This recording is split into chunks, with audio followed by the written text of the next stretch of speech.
ఆమేన్. హల్లెలూయా, హల్లెలూయా. మంచిది ప్రియ దేవుని బిడ్డలారా, దేవుని పరిశుద్ధమైన నామానికి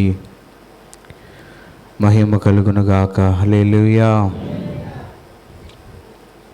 ప్రభునందు ప్రియ దేవుని పిల్లలారా, ఈ దినాన మన ధ్యానం కొరకే పరిశుద్ధ గ్రంథాలు తెరిచి పరిశుద్ధ గ్రంథమైన బైబిల్లో నుండి మత్తయి సువార్త 19వ అధ్యాయం, మత్తయి సువార్త 19వ అధ్యాయం 29వ వచనం నుండి చదువుకుందాం.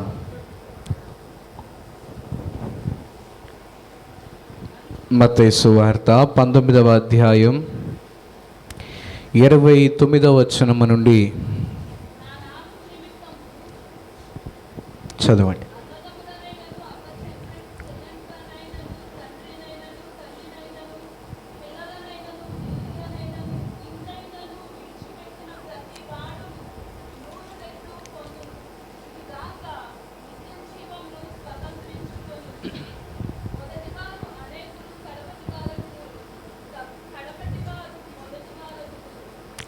చాలండి, చిన్న ప్రార్థన చేసుకుందాం. అందరం అలాగే కళ్ళు మూసుకుని, తలలు ఉంచి కళ్ళు మూసుకుని ప్రభు సన్నిధిలో చిన్న ప్రార్థన చేసుకుందాం. అత్యంత ప్రేమ, కృప, కనికరములు కలిగిన దేవా, మహాగణుడా, ఉన్నతుడా, తండ్రి, మీకు స్తోత్రాలయ్యా. ఈ రాత్రి జరిగిన ఆరాధనలో మీరు ఇప్పటి వరకు తోడుగుండి నడిపించినందుకు స్తోత్రాలు. ఈ సమయంలో నీ లేఖనాలు మేము ధ్యానించుటకు నీ సన్నిధిలో చేరి ఉండగా, నీ సన్నిధిలో మేము నా తండ్రి ఇప్పుడు ధ్యానిస్తున్న ప్రతి మాటలు మా హృదయానికి మేలుకరముగాను, ఆత్మీయ జీవితానికి ప్రయోజనకరముగాను, మా జీవితాలు నీ మాట ద్వారా దర్శించబడినట్లుగా ఈ రాత్రి నీ దాసుని నన్ను నీ సిలువ చాటును మరుగుపరిచి ఇక్కడ కూడి ఉన్న మా అందరితో మీరే మాట్లాడి బలపరచమని మరొకసారి ఆరాధన అంతా నీ చేతులకు అప్పగిస్తూ మహిమా, ఘనత, ప్రభావాలు నీకే సమర్పిస్తూ యేసయ్య పరిశుద్ధ నామములో ప్రార్థిస్తున్నాం పరమ తండ్రి, ఆమేన్. హల్లెలూయా, హల్లెలూయా, హల్లెలూయా. మంచిది ప్రియ దేవుని బిడ్డలారా, దేవుని పరిశుద్ధమైన నామానికి మహిమ కలుగునుగాక. హల్లెలూయా. ప్రభునందు ప్రియ దేవుని బిడ్డలారా, ఈ యొక్క రాత్రికాల సమయంలో మరొకసారి దేవుని సన్నిధికి చేరి వచ్చిన మీకు అందరికీ కూడా యేసయ్య నామములందరికీ వందనాలండి. దేవుడు మనలని, మన కుటుంబాలని దీవించి ఆశీర్వదించును గాక. ఆమేన్. హల్లెలూయా, హల్లెలూయా, హల్లెలూయా. మంచిది, జాగ్రత్తగా, శ్రద్ధగా కొద్దిసేపు దేవుని మాటలు ఆలకించే ప్రయత్నం చేద్దాం. ఎవరు కూడా అనాలోచన ఉండకుండా జాగ్రత్తగా దేవుని మాటలు వినే ప్రయత్నం చేయండి. దేవుని పిల్లలారా, ఈ రోజున మన మత్తయి సువార్త 19వ అధ్యాయం 29వ వచనము నుండి మనం చదువుకోవడం జరిగింది. నా నామం నిమిత్తము అన్నదమ్ములనైనను, అక్క చెండ్రులనైనను, తండ్రినైనను, తల్లినైనను, పిల్లలనైనను, భూములనైనను, ఇండ్లనైనను విడిచిపెట్టిన ప్రతి వాడు 100 రెట్లు పొందును, ఇదిగాక నిత్య జీవమును స్వతంత్రించుకొనును. హల్లెలూయా, హల్లెలూయా. దేవుని పిల్లలారా, నా మాటలు జాగ్రత్తగా వినండి. ఇక్కడ మనం చదువుతున్న ఈ మాటలో దేవుడు ఇక్కడ మరొకసారి ఏ విధమైనటువంటి ఆధారము లేని వారి గురించి ప్రభు మాట్లాడుతున్నాడు. వారిలో కొంతమంది తల్లిదండ్రులను కోల్పోయిన వారు ఉన్నారు, వారిలో కొంతమంది బంధువులను కోల్పోయిన వారు ఉన్నారు, వారిలో కొంతమంది స్నేహితులను కోల్పోయిన వారు ఉన్నారు, వారిలో మరికొంతమంది తమ ఇండ్లను కోల్పోయిన వారు ఉన్నారు, వారిలో మరికొంతమంది తమకున్న అత్యంత ఆప్తులైన వారిని కూడా కోల్పోయిన వారు ఉన్నారు. స్తోత్రం చెల్లిద్దామా? హల్లెలూయా. మాటలు జాగ్రత్తగా ఆలకించండి. వీరిని ఏమంటారు? తల్లిదండ్రులు లేని పిల్లల్ని ఏమంటారు? తండ్రి లేని పిల్లలు, అనాథలని చెప్తా ఉంటాం. తల్లిదండ్రులు లేకపోతే, భార్య భర్తను కోల్పోతే విధవరాలు అంటాము. కుటుంబానికి ఇల్లు లేకపోతే నిలువ నీడలేదు అని చెప్పేసి అంటాం, దిక్కులేక ఉన్నారు అని చెప్పేసి అంటాం. ఇలాగా ఇక్కడ రాయబడుతున్న ప్రతి వారికి కూడా లోకములో ఒక జాలి కలిగించే పేరు, ఒక దయనీయమైన పేరు, ఏదో ఒక పేరు ఉంటుంది లోకం ప్రకారం చూస్తే. కొంతమంది వారే అంటారు, వారికి ఎవరు ఉంటారండి, వాళ్ళకి ఎవరు లేరు, బాగా అనాథలు వాళ్ళు అంటారు. కొంతమంది వాళ్ళకి ఎవరు లేరండి, వాళ్ళు బాగా దిక్కులేని స్థాయిలో ఉన్నారు అని అంటారు. వాళ్ళకి ఏమి లేదండి, వాళ్ళు చాలా కటిక పేదవాళ్ళు అని చెప్పేసి అంటారు, చాలా దరిద్రంలో ఉన్నారు అంటారు. నేను ఇక్కడ కొంచెం గౌరవంగానే వారి గురించి మాట్లాడుతున్నా, కానీ వాస్తవానికి లోకంలోనికి వెళ్ళి చూస్తే వాస్తవానికి ఇటువంటి ఆధారాలు కోల్పోయిన వారిని ఇంకా ఇంకా ఇంకా హీనంగా, ఇంకా నీచంగా మాట్లాడటానికి లోకములు అనేకులు ప్రయత్నాలు చేస్తూ ఉంటారు. స్తోత్రం చెల్లిద్దామా? హల్లెలూయా. కానీ వాక్యం ఏం చెబుతుందంటే, ఇదిగో అలాంటి వారందరిని గురించి ప్రభువు మాట్లాడుతుంటున్నాడు. వారందరూ కూడా 100 రెట్లు ఫలం పొందుతారు. అన్నిటికంటే ప్రాముఖ్యంగా వారు నిత్య జీవమును స్వతంత్రించుకోగలుగుతారు. స్తోత్రం చెప్పండి ఒకసారి మంచిగా. హల్లెలూయా, హల్లెలూయా. ఏం స్వతంత్రించుకుంటారంట అంటే ఏంటి? పరలోకం. ఈ భూమి మీద ఏ దిక్కు లేనివారు, అనాథలుగా పిలువబడుతున్న వారు, ఎటువంటి ఆధారాలు లేని వారికి దేవుడు ఏమిస్తాడంట? చెప్పాలండి, ఏమిస్తాడంట? మీరు అట్లా అమాయకంగా దయచేసి చూడమాకండి. వాక్యానికి మీరు స్పందించండి, వాక్యాన్ని జాగ్రత్తగా వినండి. మీరు అంతకంటే ఏం ఎక్కువ చేయవసరంలా, అంతకంటే ఏం అవసరంలా, వాక్యాన్ని వినండి చాలు. మీ నుండి ఆశిస్తుంది, ఎల్లప్పుడూ కోరుతుంది భక్తి మాత్రమే. వాక్యాన్ని వింటే చాలు. జాగ్రత్త, వాక్యాన్ని వినండి. దేవునికి స్తోత్రం. హల్లెలూయా, హల్లెలూయా. మాట జాగ్రత్తగా వినండి. ఈ భూమి మీద ఎవరైతే దిక్కులేని వారిగా, అనాథలుగా, కోల్పోయిన వారిగా పిలువబడుతున్నారో ప్రభు వారిని గురించి మాట్లాడుతూ అంటున్నాడు, వారికి నేను పరలోకము అనుగ్రహిస్తాను. స్తోత్రం చెల్లిద్దామా? నిత్య జీవము వారికి అందించబడుతుంది, పరలోక రాజ్యము వారికి అనుగ్రహించబడుతుంది, వారు పరలోకాన్ని సంపాదించగలుగుతారు అని వాక్యం చెప్తుంది. ఎవరైతే ఈ భూమి మీద దిక్కులేని వారిగా, అనాథలుగా, నిలువ నీడలేని వారిగా, ధనము లేని వారిగా, బంధువర్గములు బలము లేని వారిగా, ఎవరైతే ఇటువంటి ఆధారాలను కోల్పోయిన వారిగా దీన దశలో బ్రతుకుతూ ఉంటారో వారందరి గురించి ప్రభువు చెబుతున్న మాట, వారికి పరలోకం అనుగ్రహించబడుతుంది. స్తోత్రం చెప్పండి ఒకసారి. ఏమనుగ్రహించబడుతుందంట? ఏమనుగ్రహించబడుతుందంట? ఇటువైపు నుంచి వినపడుతుంది, మీ వైపును మీరేం చెప్పరమ్మా? చెప్పండి, ఏమిస్తాడంట దేవుడు? పరలోకం ఇస్తాడు. దేవుని పిల్లలారా, అయితే నేను ఒక మాట అంటాను. గత కొద్ది రోజుల క్రితం రైల్వే కాలనీలో అనుకుంటా ఇటువంటి ఒక వాక్యమే చెప్పినప్పుడు అక్కడ కూడా ఇటువంటి ఒక ప్రశ్న మనం ఆలోచించాం. నేను ఒక చిన్న మాట అంటాను. భూమి మీద పేదవారు ఎవరున్నా సరే, దిక్కులేని వారు ఎవరున్నా సరే, అనాథలుగా ఎవరున్నా సరే, డబ్బు లేని వారు ఎవరున్నా సరే, నిలువనీడు లేని వారు ఎవరున్నా సరే, వారందరూ రేపటి రోజున పరలోకానికి వెళ్ళిపోతారా? అసలు మన సంఘంలో పాస్టర్ గారు మేము పేదవాళ్ళం కాదండి అన్న, వదిలేండి, ఎవరు ఎత్తరు, ఎందుకు? ఎందుకంటే దాదాపు ప్రతి మనిషి కూడా ధనం విషయంలో సంతృప్తి ఉండదు. మీలో పేదవారు ఎవరు కాదనంటే మీ అందరి దగ్గర తెల్లకాడ్లే ఉన్నాయి. ఇంకా ఏ రంగులు ఉంటాయి అంటే నా జీవితంలో ఇప్పటివరకు నేను చూడలే.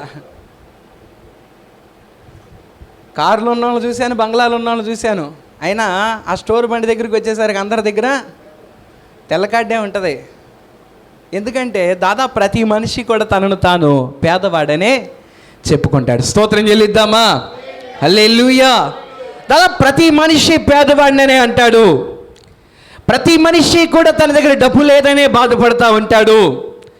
ప్రతి మనిషి కూడా తనకి ఇంకా ఎవరో మనుషులు సహకరించట్లేదని, బంధువులు లేరని, చాలామంది మన కుటుంబ సభ్యులు మనకున్న బంధువులు ఉన్నా సరే మనకెవరో స్నేహితులు మన మోసం చేశారని, లేకపోతే మనం ఎవరో బంధువులు కోల్పోయామని ప్రతి ఒక్కరి జీవితంలో ఏదో ఒక లోటు, ఏదో ఒక కొరత, ఏదో ఒక అసంతృప్తి అనేది ఖచ్చితంగా మానవ జీవితంలో ఉంటుంది. దేవుని పిల్లలారా, నేను చిన్న మాట అడుగుతున్నాను. వాక్యం చెబుతుంది, అన్నదమ్ములు, అక్క చెల్లెలు, తల్లిదండ్రులు, ఇళ్ళు, భూమి, ధనము వీటన్నిటినీ కోల్పోయిన వారు నిత్య జీవాన్ని పొందుకుంటారు. నేనంట ఈ రోజున ఇవన్నీ లేని వారందరూ కూడా రేపటి రోజున పరలోకానికి వెళ్తారా అంటే ఒక మాట మనం చెప్పొచ్చు, వారందరూ వెళతారని మనం ఖచ్చితంగా చెప్పలేం. భూమి మీద ప్రతి మనిషి ఏదో ఒక కోణంలో నేను అనాథని, దిక్కులేని వాడిని, పేదవాడిని కాకపోయినా ధనము లేకపోతే డబ్బున్న వాడిని అయినా, మనుషులు లేని వాడిని, మనుషులున్న వాడిని అయినా, డబ్బు లేని వాడిని, ఇవన్నీ ఉన్నవాడినైనా, స్నేహితులు లేని వాడిని అని ఏదో ఒక కోణంలో మనిషి తను ఎవరో ఒకరి విషయంలో కొరతగానే అంటాడు. మరి ఆ లెక్కను చూస్తే ప్రతి వారు వెళ్ళిపోతారంటే వెళ్ళరు. అయితే నేను దీని గురించి పెద్దగా మర్మం చెప్పేదేమీ లేదు. అక్కడే యేసు ప్రభువు ఒక మాట మాట్లాడుతాను. మరొకసారి చదవండి 29వ వచనం. నా నామము నిమిత్తము అన్నదమ్ములనైనను, అక్క చెల్లెలను, తండ్రినైనను, తల్లినైనను, పిల్లలనైనను, భూమినైనను, ఇండ్లనైనను విడిచిపెట్టువాడు 100 రెట్లు ఫలం పొందుతాడు. స్తోత్రం చెప్పండి ఒకసారి. హల్లెలూయా. నా మాట జాగ్రత్తగా వినండి. ఇక్కడ అందుకని యేసు ప్రభు వారు ఆయన స్పష్టంగా మాట్లాడుతూ అంటున్నాడు. ఆయన చెబుతున్న మాట ఏంటంటే, నా నామము నిమిత్తము వీటిని కోల్పోయిన వారు పరలోకాన్ని సంపాదిస్తారు. అంటే ఇప్పుడు డబ్బు లేని వాళ్ళందరూ, బంధువులు లేని వాళ్ళందరూ, తల్లిదండ్రులు లేని వారందరూ, ఇల్లు లేని వారందరూ, ఇటువంటి స్థాయిలో ఉన్న ప్రతి ఒక్కరు పరలోకానికి వెళ్తారని ప్రభువు చెప్పట్లేదు. కానీ ఇటువంటి స్థాయిలో ఉన్నవారి గురించి ప్రభువు మాట్లాడుతుంది ఏంటంటే, నా నామము నిమిత్తము వాటిని కోల్పోయిన వారు పరలోకానికి వెళతారు. స్తోత్రం చెప్పండి. హల్లెలూయా, హల్లెలూయా. ఏంటంట? దేనికోసమంట? దేనికోసం కోల్పోయారంట? చెప్పాలి. దేనికోసం? దేవుని నామం కోసం అనండి ఒకసారి. దేనికోసం అంట? దేవుని నామము కొరకు వారు వాటన్నిటిని ఏం చేశారంట? కోల్పోయారంట. చేతులతో ఒకసారి మంచి స్తోత్రం చెల్లిద్దామా? హల్లెలూయా. నా మాటలు జాగ్రత్తగా శ్రద్ధగా ఆలకించే ప్రయత్నం చేయండి. దేవుని పిల్లలారా, దేవుని నామం కోసం కోల్పోవడం అంటే ఏంటి అంటే, నేను పెద్దగా వివరించి చెప్పకముందే మీకు ఒక విషయం అర్థమైంది. మొదటిగా దేవుని నామం కోసం కోల్పోవడం అంటే ఏంటంటే, దేవుని నమ్ముకున్నందుకు కొంతమంది వారి కుటుంబాలు కోల్పోతారు. చాలామందికి వారు దేవుని సన్నిధికి వస్తుంటే వారి ఇంటి వాళ్ళకి వాళ్ళు మందిరానికి వెళ్ళడం ఇష్టం ఉండదు, వారి బంధువులకి వారి మందిరానికి వెళ్ళడం ఇష్టం ఉండదు, వారి స్నేహితులకు వారి మందిరానికి వెళ్ళడం ఇష్టం ఉండదు. వారు చాలా సందర్భాల్లో నువ్వు మందిరానికి వెళ్ళమాక అంటారు, చర్చికి వెళ్ళమాక అంటారు. చర్చికి వెళితే నీకు మాకు మధ్య చెప్పాలి ఏంటి సంబంధాలు ఉండవని అంటారు. నువ్వు మందిరానికి వెళ్తే ఇక మా ఇంటికి రావద్దంటారు కొంతమంది. ఆ రీతిగా దేవుని నామము కొరకు కోల్పోవడం అంటే మొట్టమొదటిగా యేసయ్యను వెంబడించడం వలన, యేసయ్యను అనుసరించడం వలన, యేసయ్య దగ్గరకు రావడం వలన తిరుగుబాటును అనుభవించిన వారై తమకున్న ధనము కావచ్చు, తమకున్న ఆస్తులు కావచ్చు, తమకున్న బంధువులను కావచ్చు, తమకున్న వారిని కోల్పోయిన వారు ఇక మందు 100 రెట్లు ఫలము పరలోక స్వాస్థ్యమును పొందుకోగలుగుతారు. అందరు చెప్పొచ్చు కదా హల్లెలూయా, హల్లెలూయా. నా మాటలు జాగ్రత్తగా ఆలకించండి. మొట్టమొదటిగా దేవుని కోసం కోల్పోవడం అంటే ఏంటి? యేసయ్య దగ్గరకు రావడం వలన కోల్పోయిన వాళ్ళు. అలా కోల్పోయిన వాళ్ళు మనకి చాలామంది మన కళ్ళ ఎదుట కనబడతా ఉంటారు. ఈ రోజుల్లో అంటే కొంచెం నునుపురాళ్ళు ఎక్కువైపోయినాయి అండి. నునుపురాళ్ళు అంటే ఏంటో తెలుసా? నునుపురాళ్ళు అంటే ఏంటో తెలుసా? ఈ రోజుల్లో ఎక్కువైపోయినాయి. నునుపురాళ్ళు అంటే ఏంటంటే ఇదివరకటి రోజులు ఇవి ఉండేవి కాదు, ఇప్పుడు ఎక్కువైపోయినాయి.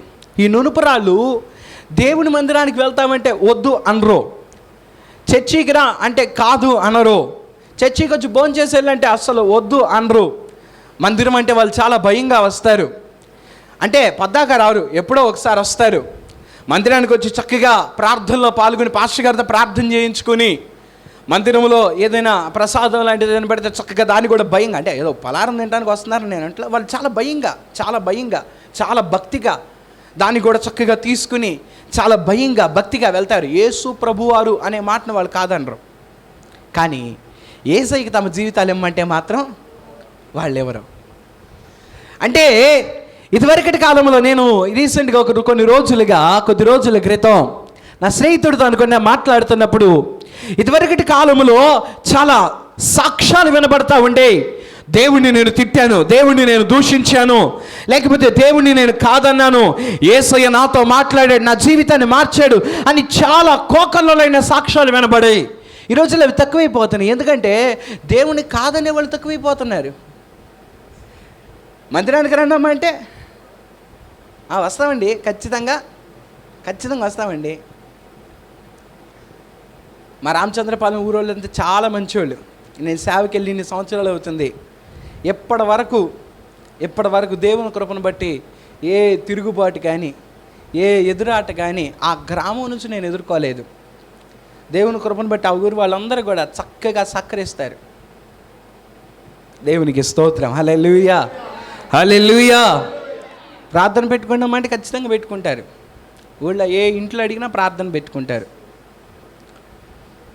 కానీ వాక్యం ఏం చెప్తుందంటే, ఇదివరకటి కాలంలో మనం చూసినప్పుడు చాలాసార్లు చాలామంది దేవుని కొరకు తమకి ఉన్నదాన్ని, తమకు కలిగిన దాన్ని కోల్పోతూ ఉండేవారు. దేవునికి స్తోత్రం చెల్లిద్దామా? హల్లెలూయా. ఈ రోజుల్లో అటువంటి వారిని చూడలేకపోతున్నాం.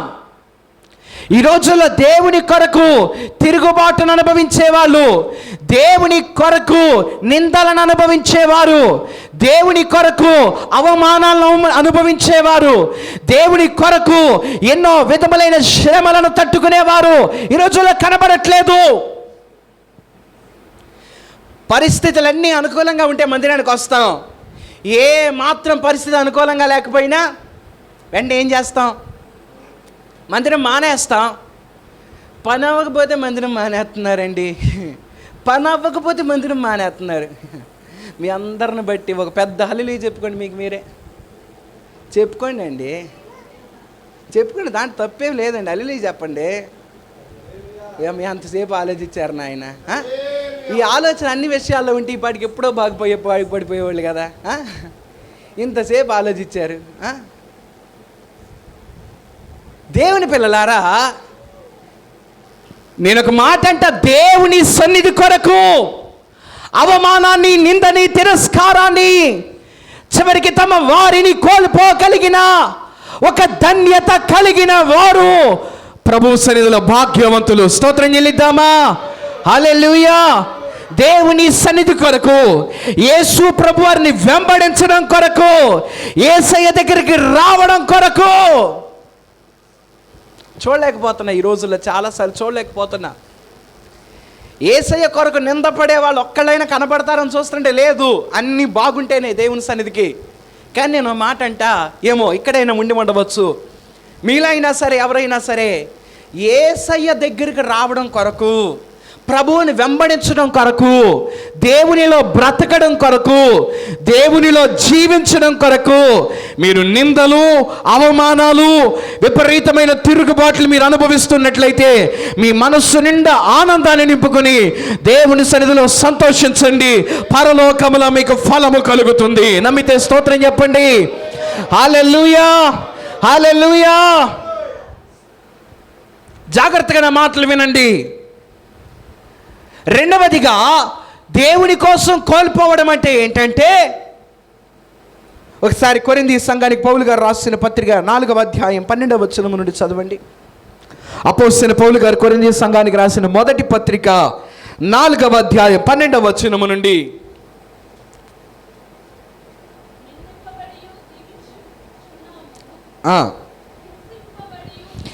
నిందింపబడి దీవించుచున్నాము,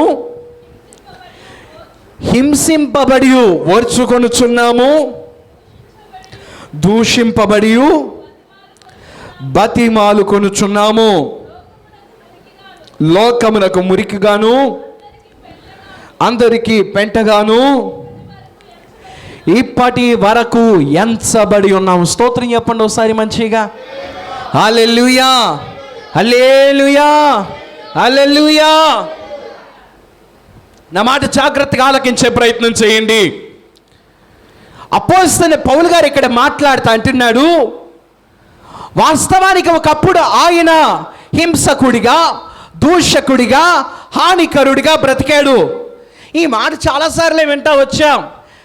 పౌలు గారు హింసకుడిగా, దోషకుడిగా, హానికరుడిగా బ్రతకడం అంటే ఏంటి? అంటే ఏం చేశాడు ఆయన? ఇదివరకటి కాలంలో ఎవరైనా తను ఒక మాట అంటే ఏ మాత్రం భరించకుండా ఖచ్చితంగా తిరగబడేవాడు. రోమా దేశం పౌరసత్వం కలిగిన వాడు, బలం కలిగిన వాడు, సైనిక బలగం కలిగిన వాడు, క్రైస్తవులు హింసించేవాడు, మహా గొప్ప జ్ఞాని, ధర్మశాస్త్రోపదేశకుడైన గమలియేలు వంటి మా గురువుల పాదముల ఎదుట విద్యాభ్యాసము చేసిన వాడు, ఎన్నో ఆధిక్యతలు ఉన్న పౌలు గారు ఆయన. ఎవరో తన అంటమ సంగతి పక్కన పెట్టండి, తన మత ధర్మానికి ఇబ్బంది కలిగే విధంగా ఒక క్రైస్తవ మూక, ఆ మాట అంటున్నాను తప్పుగా అనుకోమాకండి, ఆయన కోణంలోంచి మాట్లాడుతాను నేనంతే. ఒక క్రైస్తవ గుంపు తన మతాన్ని ఇబ్బంది పెడుతుందని ఆయనకు అనిపించి జాలి, దయ, కనికరం లేకుండా వాళ్ళు ఒకళ్ళు కాదు, ఇద్దరు కాదు, వేల మంది బాప్టిసాలు పొందుతున్నారు. అప్పటికి అన్ని వేల మంది బాప్టిసాలు పొందిన తర్వాత కూడా, దేవుని నమ్ముకున్నా కూడా ఏమాత్రం వెనకాడకుండా ఏం చేస్తున్నాడు పౌలు గారు? చెప్పాలి, ఏం చేస్తున్నాడు? వారందరినీ చంపడం మొదలుపెట్టాడు. స్తోత్రం చెల్లిద్దామా? హల్లెలూయా. వారందరినీ చంపడం మొదలుపెట్టాడు, వారందరిని హింసించడం ప్రారంభించాడు, వారందరి పైన తిరుగుబాటు చేయడం మొదలుపెట్టాడు. నా మాట జాగ్రత్తగా అర్థం చేసుకునే ప్రయత్నం చేయండి. నేను చెప్పాలనుకుంటున్నది ఏంటంటే, అంతటి పౌలు గారు యేసు ప్రభు వారిని వెంబడించడం మొదలుపెట్టాక హింసింపబడి కూడా ఏం చేస్తున్నాడంట? అక్కడ ఏమనుంది? హింసింపబడి దీవించుచున్నాము, దూషింపబడి ఓర్చుకొనుచున్నాము, అందరికీ పెంటగా ఎంచబడుచున్నాము. స్తోత్రం చెప్పండి ఒకసారి మంచిగా. హల్లెలూయా, హల్లెలూయా, హల్లెలూయా. నా మాటలు జాగ్రత్తగా ఆలకించే ప్రయత్నం చేయండి. అంతటి శక్తి కలిగిన వాడు, అంతటి బలం కలిగిన వాడు, అంతటి బలగం కలిగిన పౌలు గారంట ఈ రోజున ఆయన ఏం చేస్తున్నాడంటే, దేవుని నమ్ముకున్న దగ్గర నుంచి ఎవరు ఎన్ని మాట్లాడినా సరే వాళ్ళని తిరిగి ఒక్క మాట కూడా అనకుండా ఏం చేస్తున్నాడంట? ఎవరైనా తను తిడితే ఎదురు తిరిగి ఏం చేస్తున్నాడు? వాళ్ళని దీవిస్తున్నాడంట. ఏం చేస్తున్నాడు? వాళ్ళని దీవిస్తున్నాడంట. ఎవరైనా తను దూషిస్తుంటే ఏం చేస్తున్నాడంట? వాళ్ళ కోసం ప్రార్థన చేసి వాళ్ళని ఓర్చుకుంటున్నాడంట. నేను మాట అంటే ఎందుకు అలా చేస్తున్నాడు ఆయన? ఎందుకు అలా చేస్తున్నాడు ఆయన? నా మాటలు అర్థమవుతున్నాయా అండి? ఎందుకు అలా చేస్తున్నాడు ఆయన అంటే నేనే చెప్తా, జాగ్రత్తగా వినండి. ఎందుకు అలా చేస్తున్నాడంటే, ఆయన దేవుని నమ్ముకున్న తర్వాత తాను ఎంత బలం కలిగిన వాడైనా, ఎంత బలగం కలిగిన వాడైనా, తాను ఎదురు తిరిగి ఏదైనా చేయగలిగినా సరే తను ఎందుకు ఏమీ చేయలేకపోతున్నాడంటే, తను ఈ పరిస్థితిలో జీవిస్తుంది తన శరీరము కొరకైన కోపాన్ని, రోషాన్ని ప్రదర్శించడానికి కాదు, కానీ తన దేవునిని బట్టి ఆత్మీయ జీవితము కొరకైన పరిశుద్ధత కొరకు అతడు బ్రతుకుతున్నాడు. హల్లెలూయా, హల్లెలూయా, హల్లెలూయా, హల్లెలూయా. నా మాటలు జాగ్రత్తగా ఆలకించండి. ఆయన ఎందుకు ఎదురు తిరిగి ఏమీ చెయ్యట్లేదంటే, ఏమీ చెయ్యలేక కాదు. ఎందుకు చెయ్యట్లేదు? దేవుని సన్నిధిలో పరిశుద్ధత కొరకు, దేవుని ప్రేమను ప్రకటించడం కోసం పౌలు గారు ఇప్పుడు బ్రతుకుతున్నారు. అందుకని ఆయన ఏం చేస్తున్నాడంటే, తనను ఎవరు ఎన్ని మాటలన్నా, తనను ఎవరు ఎంత ఇబ్బంది పెట్టినా ఎదురు తిరిగి ఏమాత్రం కూడా వారిని ఇబ్బంది పెట్టట్లేదు. దేవుని కొరకు కోల్పోవడం అంటే రెండవ మాట ఏంటంటే, దేవుని సన్నిధిలో బ్రతుకుతున్న మనము, దేవుని కొరకు జీవిస్తున్న మనము కొన్నిసార్లు పరిశుద్ధత కోసం కొన్ని కోల్పోవాల్సి వచ్చింది. కొన్నిసార్లు మన నీతి కొరకు కొన్ని కోల్పోవాల్సి వచ్చింది. అది ఎలా ఉంటుందంటే, మనం ఎదురు తిరిగి మాట్లాడితే, మనము కూడా మోసకరంగా ప్రవర్తిస్తే, మనం కూడా 4 అబద్ధాలు ఆడితే, వాళ్ళు ఎలాంటి మోసం చేశారో మనం కూడా అలాంటి మోసమే చేస్తే మనకు చాలా ఆస్తులు వస్తాయి, మనకి చాలా బంధువులు పోగుపడతారు, మన పక్షాన్ని చాలామంది మనుషులు వస్తారు. కానీ క్రైస్తవుడు ఎప్పుడైతే నేను మోసం చేయకూడదు, నేను అబద్ధాలు ఆడకూడదు, నాకు ప్రభువు ఇచ్చిందే ఇస్తాడు, నాకు ఉన్నవాళ్లే ఉంటారు, నేను మాత్రం ఎటువంటి తప్పు కూడా చేయను అని క్రైస్తవుడు నిలబడతాడో, వాణ్ణి వాక్యం ఏమనంటుందంటే, దేవుని కొరకు సమస్తాన్ని కోల్పోయినవాడు. స్తోత్రం చెప్పండి అండి. హల్లెలూయా, హల్లెలూయా, హల్లెలూయా, హల్లెలూయా. నేనంటాను, మొదటి మాటలో దేవుని కొరకు కోల్పోయిన వారు, దేవుని సన్నిధిని బట్టి కోల్పోయిన వారి గురించి మాట్లాడాం కదా. ఈ రెండవ మాటగా నేను అంటాను, నీతి కొరకు కోల్పోయిన వారు కూడా పరలోక స్వాస్థ్యాన్ని పొందగలుగుతారు. స్తోత్రం చెల్లిద్దామా? హల్లెలూయా. సరదాగా అబద్ధాలు ఆడేస్తామండి. దేనికంటే సరదాగా ఆడేస్తాం అబద్ధాలు. ఎవరినైనా మోసం చేయాలంటే, మనకేదైనా రూపాయి వస్తుందంటే ఏ మాత్రం మోసం చేయడానికి కూడా వెనకాడం మనం. క్రైస్తవుల్లో చాలామంది చాలా విషయాల్లో నమ్మకంగా ఉంటారు, కానీ డబ్బు విషయంలో, ఆస్తి విషయంలో దేవుని నమ్ముకున్న వారైనా సరే మోసం చేసేవారు కోకొల్లలుగా ఉన్నారు దేవుని పిల్లల్లో. వాక్యం ఏం చెబుతుందంటే, నీ పరిశుద్ధత కొరకు, నీ నీతి కొరకు, నీవు పరిశుద్ధంగా బ్రతకడం కొరకు, నీవు అటువంటి వాటి విషయంలో ఒక మెట్టు తగ్గి నువ్వు కోల్పోయినా పర్వాలేదు, బాధపడ మాకు, ప్రభు నీకు 100 రెట్లు ప్రతిఫలం ఇస్తాడు. హల్లెలూయా, హల్లెలూయా, హల్లెలూయా, హల్లెలూయా, హల్లెలూయా. క్రైస్తవ్యం అంటే ఎప్పటికైనా గుర్తుపెట్టుకోండి, చర్చికి వచ్చి పాటలు పాడి ప్రార్థన చేసేదే క్రైస్తవ్యం కాదు. గుళ్ళో భక్తి ప్రదర్శించేదే ఈ మార్గం అయితే ఇది మార్గం అనబడదు, మతం అనబడుతుంది. కానీ మనం మార్గం అని ఎందుకు చెప్పుకుంటామంటే, ఈ క్రైస్తవ్యము ద్వారా మన జీవితమే మారాలి. గుడిలో ఉన్నప్పుడు కాదు, మనం ఎక్కడ ఉన్నా సరే మన ప్రవర్తనలో నీతి కనపడాలి, పరిశుద్ధత కనపడాలి, యథార్థత కనపడాలి. స్తోత్రం చెప్పండి ఒకసారి. హల్లెలూయా, హల్లెలూయా. మన ప్రవర్తనలో నమ్మకత్వం కనపడాలి దేవునికి. దేవుని సన్నిధిలో నమ్మకంగా జీవించాలి. ఒక మోసం చేయాలన్నా, ఒకరిని ఇబ్బంది పెట్టాలన్నా వెనక ముందు మనం 4-5 సార్లు ఆలోచించి వెనక్కి వెళ్ళిపోవాలి. ఎందుకంటే వాక్యం ఏం చెప్తుందంటే, నీకు అన్నిటికంటే నీతి ప్రాముఖ్యం. నీతి ప్రాముఖ్యం.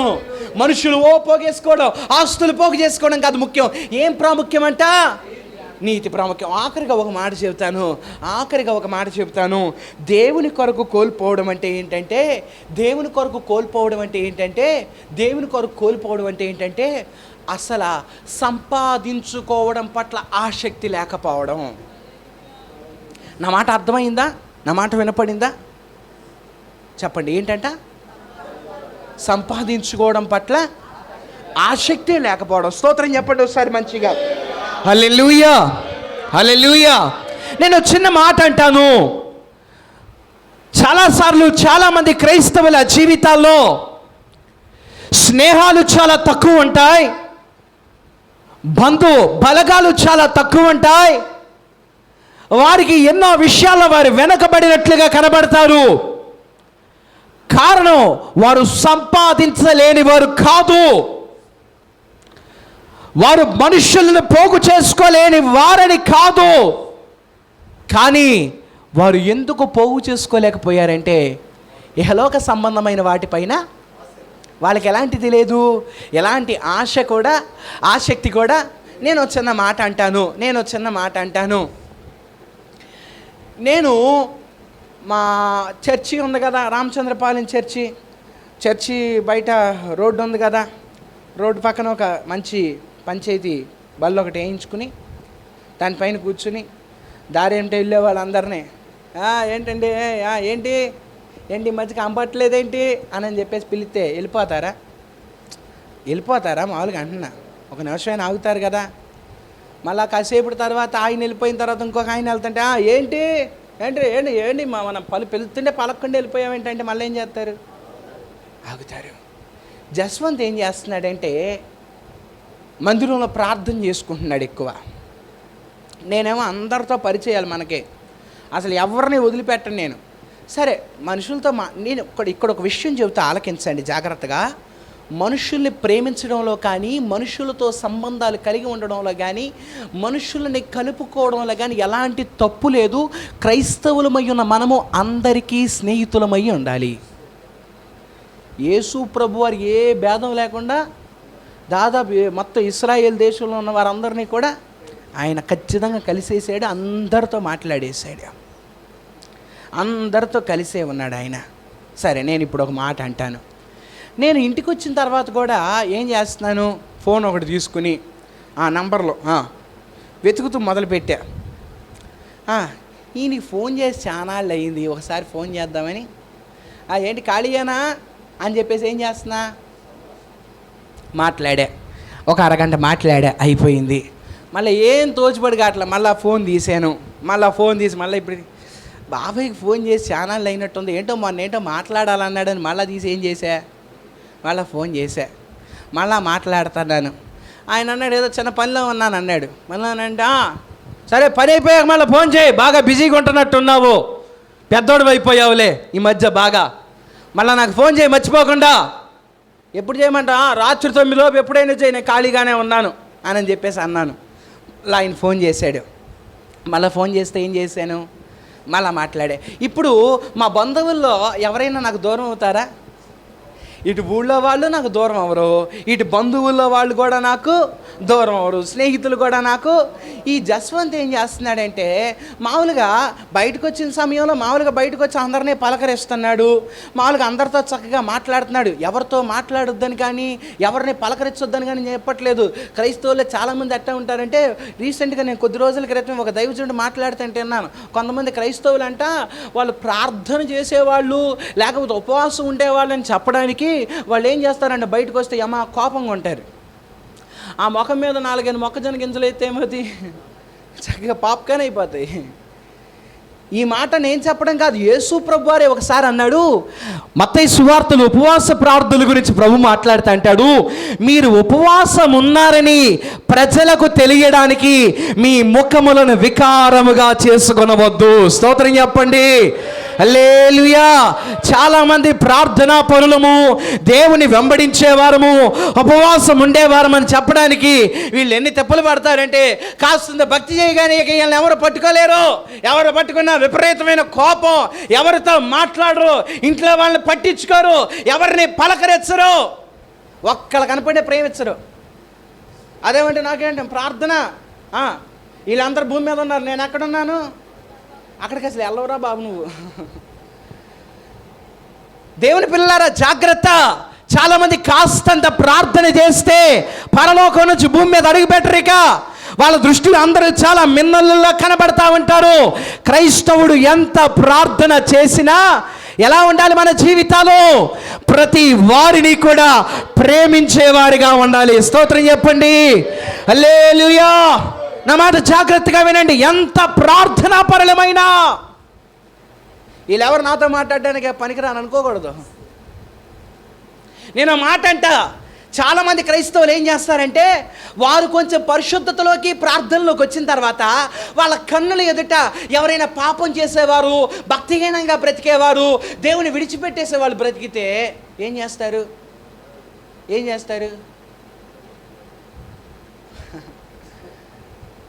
అదేంట్రా బాబు అంటే, వీడికి 1వ కీర్తన ఒకటే వచ్చు, దుష్టుల ఆలోచన చెప్పున పాపుల మార్గమున. దేవుని పిల్లరా, వాస్తవమే, దుష్టుల ఆలోచనలో మనం నడవకూడదు, పాపుల మార్గములో మనం ఎప్పటికీ నడవకూడదు. వారి మనస్సులతో మన మనస్సు ఏకమైపోయి వారు చేసే పాపంలోకి మనం వెళ్ళిపోకూడదు. అలాగని చెప్పేసి ఒక మాట, మనం కూడా పూర్వం హింసకులము, పాపులము, దూషకులము, దేవుని విడిచిపెట్టిన వారమని మర్చిపోకూడదు. యేసయ్య మనల్ని ప్రేమించాడు కాబట్టే మనం ఇక్కడ ఉన్నాము.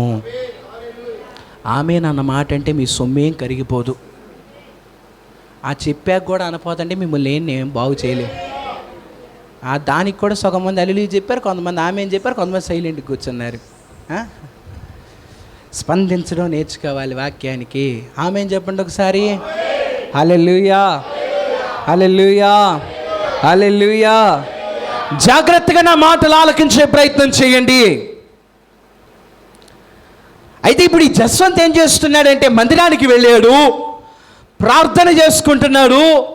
తన వారందరినీ బయటకు వచ్చినప్పుడు మిగతా సమయంలో ఫ్రీ ఫైర్ ఆడడం మానేశాడు, ఇన్స్టాగ్రామ్ వాడడం మానేశాడు. బయటకు వచ్చిన సమయంలో కుటుంబంతో టైం స్పెండ్ చేస్తున్నాడు, ఇంట్లో వాళ్ళతో మాట్లాడుతున్నాడు, అందరినీ చక్కగా పలకరిస్తున్నాడు. కానీ నేను మాట అంటాను, ఇప్పుడు మా ఇద్దరిలో ఎవరి పక్షాన ఎక్కువ మంది మనుషులు స్నేహాలు ఉంటాయి? నాకే ఉంటాయి ఎక్కువ. ఎందుకంటే చూసేవాళ్ళని, వచ్చేవాళ్ళని అందరినీ పలకరించేది నేనే. అసలు వాళ్ళు నన్ను వదిలిపెట్టి వెళ్ళిపోయినా సరే, జిడ్డెళ్ళి వాళ్ళని వదిలిపెట్టకుండా వాళ్ళు కనపడినప్పుడల్లా ఫోన్ పలకరించేసి, వాళ్ళు మర్చిపోయినా సరే వాళ్ళని ఫోన్ చేసి, వాళ్ళు పనిలో ఉన్నా సరే వాళ్ళని ఇసుకిచ్చేసి గంట అరగంట మాట్లాడేస్తా. ఆ రకముగా అందరినీ కలిపికెళ్ళిపోవాలని చూసేవాడిని నేనే. కాబట్టి నాకే ఎక్కువ మంది మనుషులు ఉంటారు. కానీ జస్వంత్ మాత్రం తను ఎక్కువ ఆసక్తి చూపించట్లేదు, అటువంటి వాటి పక్షాన ఎక్కువ ఇంట్రెస్ట్ లేదు. కాబట్టి జస్వంత్కి స్నేహాలు ఏమవుతున్నాయి? తక్కువ అవుతున్నాయి. బంధు బలాలు ఏమవుతున్నాయి? నాకంటే కొంచెం తక్కువ అవుతున్నాయి. కానీ ఒక మాట చెప్తా వినండి, ఒక మాట చెప్తా వినండి. యేసయ్య కంటే నాకేది ఎక్కువ కాదు. నా మొదటి ప్రాముఖ్యత దేవుడే, మిగతా వాటిపైన నాకు పెద్దగా ఆసక్తి లేదు అని ముందుకు వెళుతూ నీవేమైనా కోల్పోతున్నట్లయితే బాధపడమకు. పరలోకములో నీవు ఇప్పుడు చేసే భక్తికి ప్రతిఫలం పొందుతావు. హల్లెలూయా, హల్లెలూయా, హల్లెలూయా. నేను ఎందుకు ఈ మాట చెప్తున్నానంటే దేవుని పిల్లారా జాగ్రత్తగా ఆలకించండి. ఈ రోజుల్లో చాలామంది క్రైస్తవులు వారి జీవితాల్లో దేవుని మాట కంటే మనుషుల మాట, దేవుని స్నేహం కంటే మనుషుల స్నేహం, దేవునితో సంబంధం కంటే మనుషులతో ఉన్న సంబంధాలు, వారి బంధువులు కావచ్చు, స్నేహితులు కావచ్చు, వాళ్ళు ఎక్కువైపోతున్నారు దేవుని కంటే. చాలామంది ఉంటున్నారు సంఘాల్లో, చాలామంది, ఒకళ్ళు ఇద్దరు కాదు, చాలామందిని లెక్క పెట్టచ్చు.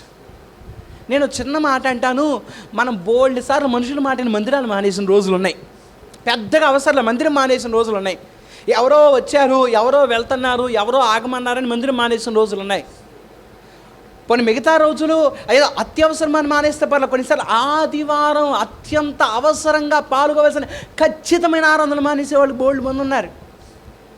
దేవుని పిల్లలారా, అందుకనే నేను మరొకసారి అంటున్నాను, మనుషుల కంటే మనకి దేవుడు ప్రాముఖ్యంగా ఎంచుకుని ఇహలోక సంబంధ బంధాలపైన ఆసక్తిని చూపించక కోల్పోయామనుకోండి, బాధపడాల్సిన పని లేదు. ప్రభు 100 రెట్లు అనుగ్రహిస్తాడు. హల్లెలూయా, హల్లెలూయా, హల్లెలూయా. ఈ 3 మాటలు మీ జ్ఞాపకంలో ఉంచుకోండి.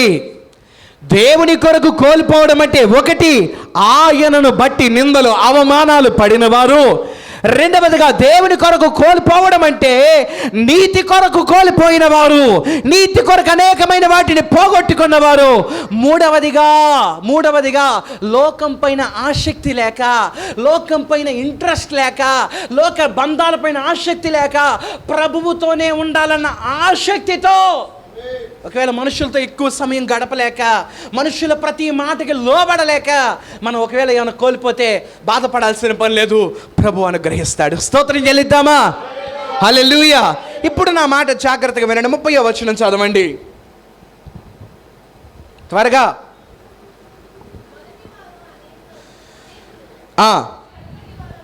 మొదటి వారు అనేకులు కడపటి వారు అవుతున్నారు, కడపటి వారు అనేకులు మొదటి వారు అవుతున్నారు. స్తోత్రం చెప్పండి ఒకసారి మంచిగా. హల్లెలూయా, హల్లెలూయా. నా మాట జాగ్రత్తగా వినండి. మొదటి వారు అనేకులు ఏమవుతున్నారంట? కడపటి వారు అవుతున్నారంట. కడపటి వారు అనేకులు ఏమవుతున్నారంట? మొదటి వారు అవుతున్నారంట. స్తోత్రం చెప్పండి ఒకసారి మంచిగా. ఈ మాట బైబిల్ గ్రంథంలో మరొక కొన్ని సందర్భాల్లో కూడా చూడగలుగుతాం. ఒక ఎగ్జాంపుల్ చెప్పాలంటే యేసు ప్రభు వారు చెప్పిన ఒక ఉపమానం ఉంటుంది బైబిల్ గ్రంథంలో. అదే ద్రాక్ష తోటలో పనివారిని యజమాని పిలిచే ఉపమానం. పొద్దున్నే పిలిచిన వాడికి ఒకే చేతో, సాయంత్రం పిలిచిన వాడికి కూడా ఒకే చేతం ఇస్తాడు. అటువంటి సందర్భం ఉపమాన భాగంలో కూడా ఇటువంటి మాటలు ఉపయోగించబడ్డాయి. దేవుని పిల్లలారా, ఈ వచనానికి ఎన్నో అర్థాలు మనం ఆలోచించవచ్చు. అయితే ఈ రాత్రి నేను మీ అందరికీ కూడా నా మనసులో పరిశుద్ధాత్మ దేవుడు పెట్టిన ఒక చిన్న అర్థాన్ని, ఒక చిన్న భావాన్ని మీ మనసుకి, మీ ఎదుటికి తీసుకురావాలని ఆశపడుతున్నాను. మొదటి వారు అనేకులు ఏమవుతున్నారంట? కడపటి వారు అవుతున్నారంట. కడపటి వారు ఏమవుతున్నారంట? మొదటి వారు అయిపోతున్నారంట. స్తోత్రం చెప్పండి ఒకసారి మంచిగా. హల్లెలూయా, హల్లెలూయా. నా మాట జాగ్రత్తగా వినండి. దీన్ని మరొకలాగా కూడా నేను చెబుతాను. అల్పులుగా ఎంచబడిన వారు, అల్పులైన వారు గనులైన వారిగా మార్చబడుతున్నారు. గనులైన వారు అల్పులైన వారిగా మారిపోతున్నారు. నా మాట జాగ్రత్తగా ఆలకించండి. నాకు ఈ మాట చదువుతా ఉండగా ఒక మాట జ్ఞాపకం వచ్చింది. కడపటి వారు మొదటి వారు అవుతున్నారు. మొదటి వారు ఏమవుతున్నారు? ఇక్కడ ఒక మాట, కడపటి వారు అంటే ఏం లేదు, లాస్ట్ వాళ్ళు ఫస్ట్ వాళ్ళు అవుతున్నారు, ఫస్ట్ వాళ్ళు లాస్ట్ వాళ్ళు అవుతున్నారు. నేను మాట అంటాను, నాకు ఈ మాట చదువుతూ ఉండగా పరిశుద్ధాత్మ ఒక చిన్న ఆలోచన పెట్టాడు. పరలోక రాజ్యానికి సంబంధించి ఈ మాట మాట్లాడబడుతుంది కదా. పరలోక రాజ్యానికి వెళ్ళిన తర్వాత మన స్థాయి, మన స్థానము, మన ఆధిక్యత, దేవునికి మనము దగ్గరగా ఉండే మహిమ యొక్క స్థాయి ఏ రీతిగా ఉండబోతుందో ప్రభు ఇక్కడ మాట్లాడుతున్నాడు కదండి.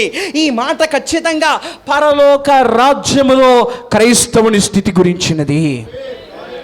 హల్లెలూయా, హల్లెలూయా. నా మాట జాగ్రత్తగా వినండి. అయితే ఇక్కడ ఒక మాట మీరు గమనించాలి. ఇక్కడ ఎందుకు మొదటి వారు పరలోక రాజ్యంలోకి వెళ్ళిన తర్వాత కొంతమంది కడపటి వారు అయిపోతున్నారు? కడపటి వారు ఆ పరలోక రాజ్యానికి వెళ్ళిన తర్వాత ఎందుకు కొంతమంది మొదటి వారు అవుతున్నారంటే, నేను ఒక చిన్న మాట అంట. ఇందాక దీన్ని మరొకలాగా కూడా చెప్పొచ్చు. నేను అన్నాను, అల్పులైన వారు గనులైపోతున్నారు, గనులైన వారు అల్పులైపోతున్నారు. కారణం ఏంటంటే పరలోక రాజ్యానికి వెళ్ళిన తర్వాత ఏమవుతుంది? వారి స్థాయి మారిపోతుంది. చిన్న ఉదాహరణ చెబుతా, చిన్న కథ చెబుతా, జాగ్రత్తగా వినండి. ఒక వ్యక్తి బాగా పేద కుటుంబంలో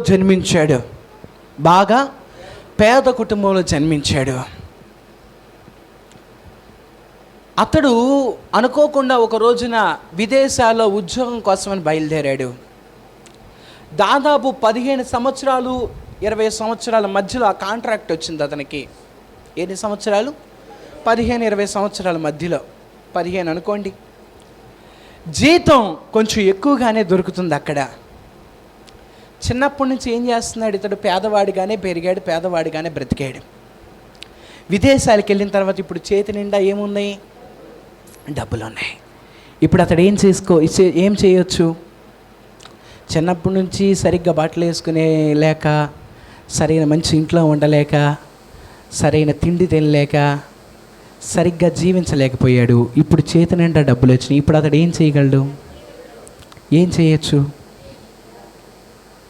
చక్కగా ఆ డబ్బులతో సంతోషంగా కావలసిన బట్టలు, కావలసిన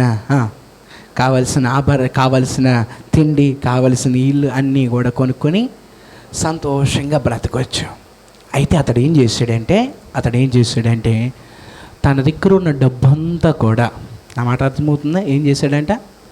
తన దగ్గర ఉన్న డబ్బంతా కూడా ప్రతి నెల ఇదివరకు ఎలాగైతే ఒక జత బట్టలతో అడ్జస్ట్ అయిపోయేవాడో, 2-3 జతల బట్టలతో అడ్జస్ట్ అయిపోయేవాడో, అలాగే 2-3 జతల బట్టలతోనే మెల్లగా అడ్జస్ట్ అయిపోతా. ఇదివరకు ఎలాగైతే తనకి కోరిన ఆహారం తినకపోయినా సరే ఉన్నదాంతో సరిపెట్టుకుంటూ కొద్దిగా తక్కువ స్థాయి ఆహారం అయినా సరే, మన బాటలో చెప్పాలంటే స్టోర్ బియ్యం పచ్చడానం అయినా సరే సరిపెట్టుకున్నట్టుగానే డబ్బులు వచ్చాక కూడా ఏం చేస్తున్నాడు? అలాగే సరిపెట్టుకుంటున్నాడు. నా మాట అర్థమవుతుందండి? అలాగే ప్రతి విషయంలో అలా కాంప్రమైజ్ అయి బ్రతుకుతున్నాడు. మరి మీరు అనొచ్చు ఒక మాట, పాస్టర్ గారు డబ్బులన్నీ ఏం చేస్తున్నాడు?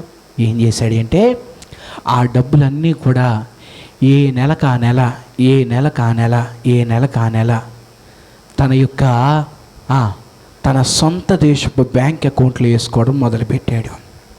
ఏం చేశాడంట, భారతదేశం నుండి వెళ్ళాడు కదా, తన భారతదేశ బ్యాంక్ అకౌంట్లో వేసుకోవడం మొదలుపెట్టాడు. 15 సంవత్సరాల పాటు అలాగే కాంప్రమైజ్ అయి బ్రతికాడు. దాదాపు 20-21 సంవత్సరాల వయసులో ఉద్యోగం కోసమని వెళ్ళిన అతను దాదాపు ఇంటికి వచ్చేసరికి 30 సంవత్సరాల వయసు దాటింది. ఇప్పుడు ఇంటికి వచ్చాడు. ఇప్పటివరకు అతని జీవితం ఎలా సాగింది? ఒక పేదవాడిగా, ఒక దిక్కులేని వాడిగా సాగింది. స్తోత్రం చెప్పండి ఒకసారి మంచిగా. హల్లెలూయా, హల్లెలూయా, హల్లెలూయా, హల్లెలూయా. నా మాట జాగ్రత్తగా వినండి. ఇప్పుడు అతడు బయలుదేరి తన స్వదేశానికి వచ్చాడు. తన స్వదేశానికి అతడు వచ్చే సమయానికి అతడు ఇప్పుడు ఎలా వస్తున్నాడు అంటే, తన జీవితంలో విపరీతమైన ధనమును పోగు చేసుకున్నాడు, విపరీతమైన ధనాన్ని సంపాదించాడు, తన దగ్గర సమృద్ధి అయిన డబ్బు ఉంది. వెంటనే తన ఇంటికి వచ్చేటప్పుడే ఒక మంచి కారు కొనుక్కున్నాడు. ఒక మంచి కారు కొనుక్కు తన ఇంటికి బయలుదేరాడు. తన ఇంటికి వచ్చాడు. అప్పటి వరకు తన ఇల్లు చాలా చిన్న ఇల్లు, కానీ ఇప్పుడు అలా కాదు. ఇప్పుడు ఒక పెద్ద ఇల్లు కొనేసాడు. ఇప్పుడు అతడు ఆ ఊరు వచ్చిన తర్వాత అతడు ఉండే ఇల్లు మారిపోయింది, అతడు తిరిగే వాహనం మారిపోయింది, అతడు వేసుకునే బట్టలు మారిపోయినాయి. ఇప్పుడు అతడు ఆ ఊరిలో చనిపోయేంత వరకు ఉన్నతమైన వ్యాపారాలు చేస్తూ ఉన్నతమైన స్థాయిలో బ్రతికాడు. చాలా గొప్పగా జీవించాడు. ఎలా అంటారు? ఎలా అంటారు? నా మాటలు అర్థమవుతున్నాయా అండి? నా మాటలు అర్థమవుతున్నాయా? ఎలా చేయగలిగాడు అది? అతడు తన దేశము కాని పరాయి దేశములో ఉన్నప్పుడు తన కొరకు ధనాన్ని కూర్చుకోలేదు, కానీ తను అక్కడ బ్రతికినంత కాలము సంపాదించిందంతా తన స్వదేశానికి పంపించగలిగాడు. స్తోత్రం చెప్పండి ఒకసారి. హల్లెలూయా. అదే రీతిగా విశ్వాస జీవితములో దేవుని పిల్లలుగా, దేవుని బిడ్డలుగా, క్రైస్తవులుగా, దేవుని విశ్వాసులముగా సాగుతున్న మనము ఏ రీతిగా మొదటివారు కడపటివారు, కడపటివారు మొదటివారు ఎలా అవుతున్నారు అంటే, ఆ పరలోక రాజ్యానికి వెళ్ళిన తర్వాత చాలామంది అక్కడ తమ కొరకు దాచుకున్న ధన నిధులు బయటపడబోతున్నాయి. ఆమేన్ చెప్పండి అండి. హల్లెలూయా, హల్లెలూయా, హల్లెలూయా. చాలా మంది అక్కడ పరలోక రాజ్యములో తమ కొరకు దాచుకున్న ధన నిధులు, తమ కొరకు దాచిపెట్టిన ఆ పరలోక సంబంధమైన ఆశీర్వాదమును, మహిమను అనుభవించబోతున్నారు. హల్లెలూయా, హల్లెలూయా. నేను ఒక చిన్న మాట అంటాను. పరాయి దేశంలో మనం ఎలా బ్రతికినా పర్లేదు, స్వదేశానికి వచ్చాక మాత్రం, సొంత ఊరికి వచ్చాక మాత్రం గౌరవంగా మనం ఎంత కష్టపడ్డామో, మన జీవితం ఎంత బాగుపడిందో, మన జీవితంలో మనం ఏమి సాధించగలిగామో మన స్వదేశంలో చూపించుకోగలిగితే చాలు. ఎందుకంటే పరాయి దేశంలో మనం ఎంత చేసినా మనం పట్టించుకునేవాడు ఉండడు, అక్కడ వాళ్ళకి మనం తెలియదు. కానీ స్వంత దేశానికి వస్తే అక్కడ మన వారు కనబడతారు, మన ప్రజలు కనబడతారు. మన జీవితాంతం బ్రతకవలసింది ఎప్పటికైనా మన స్వదేశంలోనే. అలాగే ఈ భూలోకములో మనకి ఏమి ఉన్నా ఏమి లేకపోయినా పర్వాలేదు, కానీ పరలోక రాజ్యములో మనము ధనవంతులమై ఉండాలి. స్తోత్రం చెల్లిద్దామా? హల్లెలూయా, హల్లెలూయా. పరలోక రాజ్యములు మనం మొదటి వారం అవ్వాలి. పరలోక రాజ్యములు మనం ఘనులంగా ఎంచబడాలి. అది జరగాలంటే కావాల్సింది ఏంటంటే విశ్వాస జీవితంలో ఎప్పటికైనా గుర్తుపెట్టుకోండి, మనం పరలోక సంబంధమైన వాటిని సంపాదించుకోవాలి. నేను ఒక చిన్న మాట అంటాను. భూమి మీద నేను ఇంకా పేదవాడినే, నేను ఇంకా కింద ఉన్నవాడినే, నేను ఇంకా కడపటి వాడినే అనుకుంటే మనం బాధపడాల్సిన పని లేదు. పరలోక రాజ్యమును మనం పేదవాళ్ళం కాకుండా ఉంటే చాలు. భూమి మీద నేను ధనవంతుణ్ణి, నేను పేరు కలిగిన వాడిని, నాకు బంధువులు ఎక్కువ, మనుషులు ఎక్కువ, అన్నీ ఉన్నాయి అనుకుంటే ఒక్కసారి ఆలోచించుకోవాలి. పరలోక రాజ్యములో మనము పేదవారం కాకూడదు. భూమి మీద నాకు ఏమీ లేదు, నేను అన్నీ కోల్పోయాను, నాకు పెద్దగా డబ్బు లేదు, భూమి మీద నేను ఒక దిక్కులేని బ్రతుకుతున్నానంటే ఒకసారి జాగ్రత్త పడండి. పరలోక రాజ్యములో కూడా మన స్థాయి పేదరికములోనే ఉండకూడదు. భూమి మీద మనము ధనవంతులము, అన్నీ కలిగిన వారము, అన్నీ ఉన్నవారము అయితే జాగ్రత్త, పరలోకంలో కూడా నువ్వు ధనవంతుడు అయి ఉంటే నీకు మంచిది. హల్లెలూయా, హల్లెలూయా. మరి పరలోక రాజ్యములో ధనము సంపాదించాలంటే, ధనము కూడబెట్టాలంటే, ఐశ్వర్యవంతులముగా మార్చబడాలంటే ఏం చేయాలి? పెద్దగా ఒక మాట పెద్దగా మనం వెతకవసరం లేదు. అక్కడే మనకి ఇదే అధ్యాయంలో కనబడుతుంది. ఇదే అధ్యాయములో 19వ అధ్యాయములో మనకు కనబడుతున్న మాట ముందు వచనాల్లో మనం చూసినప్పుడు, ఒక యవనస్తుడు ప్రభు దగ్గరికి వచ్చినప్పుడు ప్రభు అంటాడు కదా, 19వ అధ్యాయం 21వ వచనములో, నీవు పరిపూర్ణుడు వగుటకు కోరిన ఎడల పోయి నీ ఆస్తిని అమ్మి నీ బీదలకిమ్ము, అప్పుడు పరలోకమందు నీకు ధనము కలుగును, నీవు వచ్చి నన్ను వెంబడించుము. స్తోత్రం చెప్పండి. హల్లెలూయా, హల్లెలూయా. ఈ రాత్రి నా మాట, ఆఖరి మాట, ఒక్క మాట జాగ్రత్తగా వినండి. ఈ భూమి మీద గనులైన వారిగా, ధనము కలిగిన వారిగా, పేరు కలిగిన వారిగా, ప్రార్థనా పరులైన వారిగా, అనేక విషయాల్లో గొప్ప వారిగా కనబడిన వారు అనేకులు పరలోక రాజ్యానికి వెళ్ళిన తర్వాత ఏమైపోతున్నారంటే వారు ఘనత లేని వారైపోతున్నారంట, వెనకబడిన వారైపోతున్నారంట, వెనక ఉండే వారైపోతున్నారంట. నా మాట జాగ్రత్తగా వినండి. భూమి మీద ఏమీ లేని వారుగా పిలువబడుతున్న వారు పరలోకానికి ఏమవుతున్నారంట? పరలోకములో వారు మొదటి వారిగా పిలువబడుతున్నారంట. స్తోత్రం చెల్లిద్దామా? హల్లెలూయా. భూమి మీద బ్రతికితే ఒక 60 సంవత్సరాలు, 70 సంవత్సరాలు, 80 సంవత్సరాలు బ్రతుకుతామేమో. పరలోకములో మనము నిత్యము బ్రతకబోతున్నాం. స్తోత్రం చెప్పండి ఒకసారి. హల్లెలూయా. ఆ నిత్య జీవితములో మన స్థాయి, మన స్థానము ఘనమైనదిగా ఉండాలి. భూమి మీద ఎలా ఉన్నా పర్వాలేదు. వాక్యం ఏం చెబుతుందంటే అక్కడికి వెళ్ళాక పరిస్థితులు మారిపోతున్నాయి. చాలా విషయాలు ఈ భూమి మీద గనులైన వారు పరలోకానికి వెళ్ళక ఏమీ లేని వారు అయిపోతున్నారు. ఇక్కడ ఒక మాట మీరు గమనించండి. భూమి మీద డబ్బు కలిగిన వారే, భూమి మీద ధనము, పేరు, ప్రఖ్యాతులు కలిగిన వారి గురించి నేను మాట్లాడట్లేదు.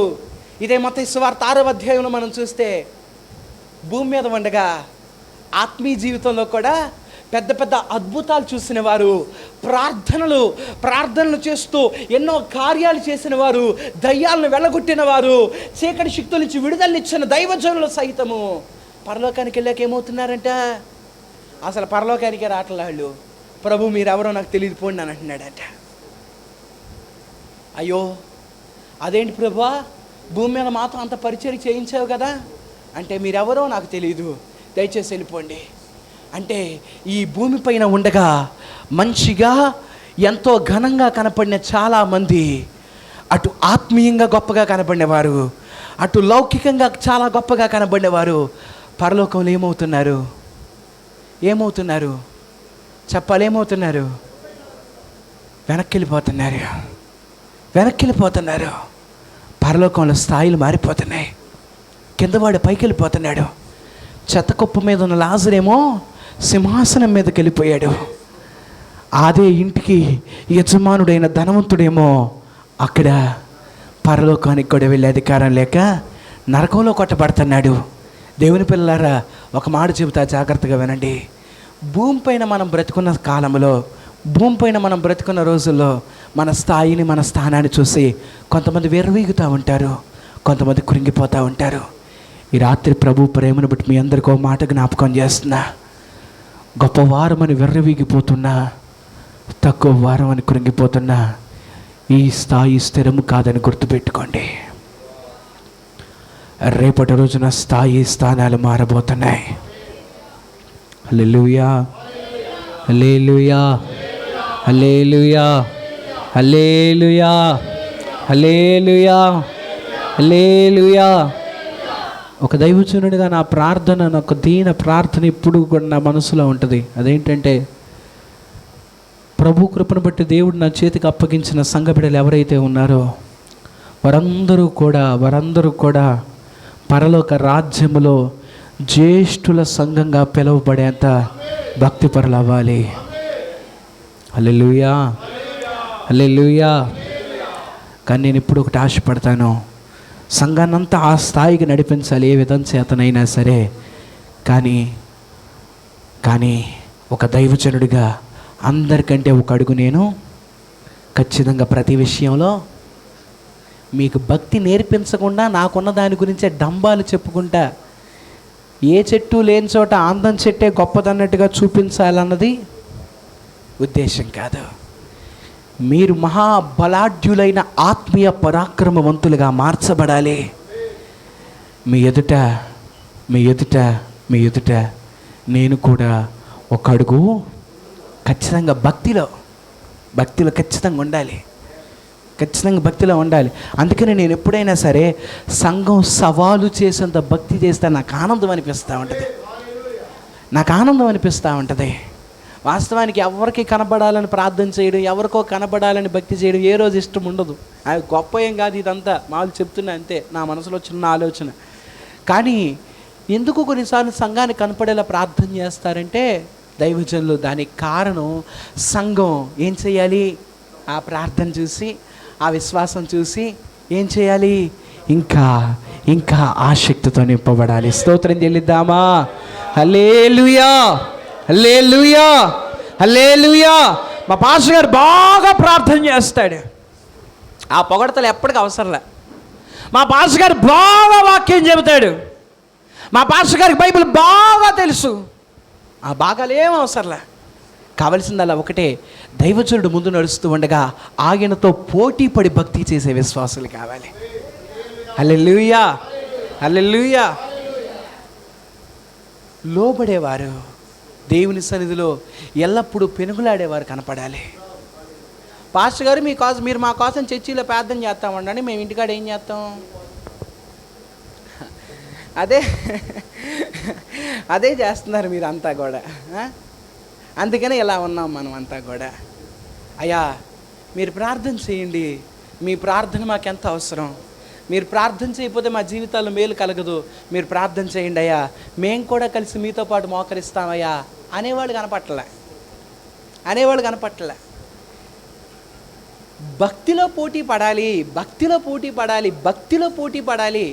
ఈ రోజుల్లో పాస్టర్ గారితో పాటు పోటీ పడి పక్కన చర్చి కట్టేసి వాళ్ళు బోల్డ్ మందిని చూస్తున్నాం. పాస్టర్ గారితో పాటు పోటీ పడిపోయి సంఘంలో నేను కూడా పాస్టర్ గారు అంత దాన్ని అయిపోవాలి, పాస్టర్ గారు అంత టోన్ అయిపోవాలని పోటీ పడే వాళ్ళు బోల్డ్ మంది ఉండారు. కానీ ఈ రోజుల్లో చూడలేకపోతుంది ఏంటంటే, నేను కూడా ప్రార్థనా పరుడనవ్వాలి, నేను కూడా ప్రార్థనా పరురాలనవ్వాలి, నేను కూడా విశ్వాస వీరురాలనవ్వాలి అనే ఆశ కలిగిన వారి కోసం ప్రభు ఎదురు చూస్తున్నాడు. హల్లెలూయా, హల్లెలూయా. గత వారం నేను కోరాహు గురించి చెప్పే, ఎంతమందికి అర్థమైందో నాకు తెలియదు. కానీ మోషే ఒకడున్నాడు చాలు, నేను మోషే ముందు మోషేలా ప్రార్థన చేయరా నాయన అన్నాడు ప్రభు. అదే వచ్చిన తలకాయ నొప్పి. వాడు కోరాహు అదనకుండా నేను మోషేనవుతా అని చెప్పేసి మోషే గారిలో పెద్ద అంగీ ఒకటి వేసుకుని, మోషే గారిలో సంకలో బైబిల్ ఒకటి పెట్టుకుని బయలుదేరాడు. నా మాట వినండి అనుకుంటా. మరి బాబు అది కాదురా, మోషే అంటే 40 రోజుల పాటు తండ్రితో మాట్లాడుతూ ఆకలి దప్పులతో నిద్రాహారాలు మానేసి మంచినీళ్ళు కూడా తాగకుండా 40 రోజులు ప్రభువుని ఎదురుగా చూస్తా నిలబడిన వాడు. అది మోషే అంటే. అది చేయడం చేత కాకుండా, అది చేయడం వల్ల కాక నేను మోషే ఎక్కడ ఏదైనా మోషే భూమి వచ్చి నెరమేర్చి మింగేసింది వాడిని. మోషే అవ్వడం అంటే ఏంటి? మోషేలా భక్తి చేయాలి. దేవుని పిల్లలారా, మొదటి వారు కడపటి వారు అయిపోతున్నారు. భూమి మీద నాకు ఘనత అండి, నేను చాలా గొప్ప అండి, నాకు బంధువులు ఎక్కువండి, నాకు సమృద్ధిగా డబ్బు ఉందండి, మా ఇంట్లో వాళ్ళు చాలామంది అండి, నన్ను బాగా గౌరవిస్తారు. మంచిది. పరలోకంలో నువ్వు ఎలా ఉండబోతున్నావు? నా మాటలు అర్థమవుతున్నాయండి? అమ్మా, పరలోకంలో మన స్థాయి ఏంటి, పరలోకంలో మనం ఏమి కాబోతున్నామనేదే పరిశీలించుకోవాలి. స్తోత్రం చెల్లిద్దామా? హల్లెలూయా. పరలోకంలో మనం ఏమి కాబోతున్నాము, మన స్థాయి ఏంటనేది పరీక్షించుకోవాలి. నా మాటలు ముగించే స్థాయికి వచ్చాను. దేవుని పిల్లలారా, మరొకసారి జ్ఞాపకం చేస్తున్నా. అందుకని ఏం చేయాలంట, ఈ భూమి పైన ఒకటి దేవుని వెంబడించడం కోసం ఏదైనా కోల్పోయినా బాధపడాల్సిన పని లేదు. మనం ఏం చేస్తాం, పరలోకంలో మనం నిత్య జీవాన్ని పొందుకుంటాం. అయితే నిత్య జీవాన్ని పొందుకోవడానికి ఇక్కడికి వచ్చిన ప్రతి వారికి నేను చెప్పే మాట ఏంటంటే, పరలోకములో నువ్వు ఘనుడిగా ఉండబోతున్నావా? నేను ఎప్పటికీ కోరుకునేది ఒకటే, భూమి మీద ఎలా బ్రతికినా పర్వాలేదు, ఎలా జీవించినా పర్వాలేదు. భూమి మీద ప్రభు డబ్బు ఇచ్చినా డబ్బు ఇవ్వపోయినా, గంత ఇచ్చినా గంత ఇవ్వపోయినా, కార్లు బంగ్లాలు ఇచ్చినా ఇవ్వపోయినా పర్లా. కానీ ఎప్పటికీ ఆశపడేది ఒకటే, పరలోకంలో ప్రభు మెచ్చుకునే స్థాయిలో ఉండాలి, మనమంతా ఉండాలి. స్తోత్రం చెల్లిద్దామా? హల్లెలూయా, హల్లెలూయా. మనమంతటి స్థాయికి రావాలి. అది జరగాలంటే ఆత్మీయంగా, భక్తిలో, దేవుని వెంబడించడంలో, దాని విషయంలో ఆసక్తి కలిగిన వారుగా. ఎవరు ధనవంతుడు అవుతారు అసలు భూమి మీద? భూమి మీద డబ్బు కావాలంటే ఏం చేయాలి? కష్టపడాలి. దాంట్లో ఏముందండి, ఇతరులను ముంచేసో నలుగురిని పైకి లేపో ఏదో వరంగా కష్టపడి ఏం చేయాలి? డబ్బులు సంపాదించాలి, డబ్బుల పైన మనసు పెట్టాలి, డబ్బుల గురించే ఆలోచించాలి, డబ్బుల గురించే మనసు పెట్టి పూర్తిగా కేంద్రీకరించినప్పుడు ఏం చేస్తాం మనం? అలాగే పరలోక రాజ్యంలో డబ్బు సంపాదించాలి అంటే, పరలోక రాజ్యంలో ధనవంతులం అవ్వాలంటే ఏం చెయ్యాలి అంటే ఆసక్తిగా ప్రార్థన చేయాలి. కాకపోతే ఆసక్తితో ప్రభువుని వెంబడించాలి, ఆసక్తితో ప్రభువుని వెతకాలి, ఆసక్తితో దేవుని సన్నిధికి రావాలి, భక్తి కొరకు తహతహలాడాలి, ప్రార్థన విశ్వాసం కొరకు తహతహలాడాలి. ఆ రీతిగా దేవుని కృపలో బలం పొందుకుందాం. దేవుడి కొద్ది మాటలు మన వెనుకడలో దీవించును గాక. మోకరిద్దాం, అందరం మోకరిద్దాం. మోకరించగలిగిన ప్రతి వారం ప్రభు సన్నిధిలో మోకరిద్దాం. ఎవరు తలలు నేల కానించవద్దు, మోకరిద్దాం. మోకరించగలిగిన ప్రతి వారం మోకరించండి. ఈ రాత్రి ప్రభు మాట్లాడిన ప్రతి మాటను బట్టి మన జీవితాలు ప్రభు చేతికి అప్పగించుకుంటూ, సరిచేసుకుంటూ, పరిశుద్ధపరచుకుంటూ, దేవుని చిత్తానికి సమర్పించుకుంటూ ఈ రాత్రి ప్రార్థన చేద్దాం. అయ్యా, నేను మొదటి వాడనవ్వాలి, నేను మొదటి వానిగా ఉండాలి, ఘనమైన పాత్రగా నేను ఉండాలి. అయ్యా, గొప్ప ఇంటిలో అనేక రకాలైన పాత్రలు ఉన్నాయి. ఆ గొప్ప ఇల్లు పరలోకం, నేను అక్కడ ఘనమైన పాత్రగా ఉండాలయ్యా. నేను నీ చేతిలో బలమైన పాత్రగా ఉండాలి, శ్రేష్టమైన పాత్రగా ఉండాలంటూ ప్రార్థన చేద్దాం. మౌనంగా ఉండదు, ఒక్క నిమిషం ప్రార్థన చేసుకోండి అమ్మా. ఈ చెప్పబడిన మాటల కొరకు ఒక్క నిమిషం ప్రార్థన చేసుకోండి. ఒక్క నిమిషం ఇప్పుడే ప్రార్థన చేద్దాం. ఒకవేళ ఇప్పుడు ప్రార్థన చేయకపోతే తర్వాత ఈ మాటలు మర్చిపోతావేమో. ఇప్పుడే ఒక ప్రార్థన, అయ్యా నీ కొరకు నన్ను బలపరిచయ్యా అంటూ ప్రార్థన చేద్దాం. అందరం ఆ రీతిగా ప్రార్థనలోకి భవిస్తుండగా పాస్టర్ గారు ప్రార్థన చేస్తారు.